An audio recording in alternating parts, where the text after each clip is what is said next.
out in the corral, and so this one is a special one for me. We were running Hereford cattle, and well satisfied with what we had, and raising crossbreed feeders suddenly became the latest fad. So we bought 2 loads of Angus heifers from a Salmon River spread, and sure enough, those blacks looked good when mixed in with our red. We soon learned the blacks were spooky. They'd fight you anywhere. We'd wondered if their pedigree had begun with a black bear. And certainly the Angus didn't have any horns. That certainly wasn't any loss. Well,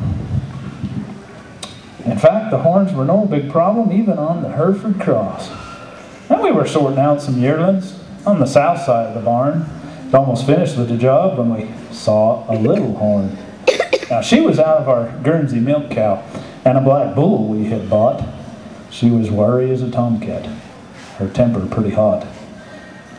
George wanted to get his roping horse, and, I said, she's got little horns. We better get them now. She could be much too hard to handle if we wait till she's a cow. Well, so George, he wanted to get his roping horse and hold her like the cowboys do. I said, oh, that'll take too much time. She's no match for me and you. George was not enthusiastic. He said, well, she's a little smaller than the rest. You think you're man enough to throw her, by all means be my guest. Well, when you're young, you take a dare. I gripped that critter by the neck. Something should have told me then. I was headed for a wreck. I gave her head a sudden twist. She flipped over like a pup. But before she even hit the ground, she was on her way back up. Well, she was on her hind feet now with her front feet around my collar.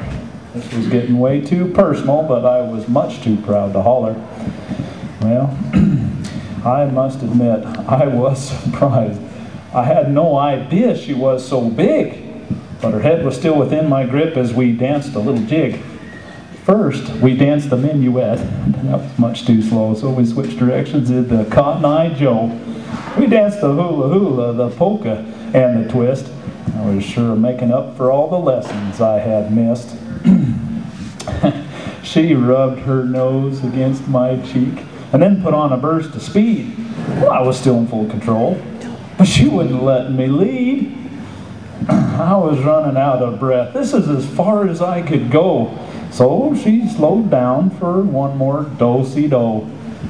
My knees were getting wobbly. She was bearing down more weight. I was looking around for help. I was nodding for the gate.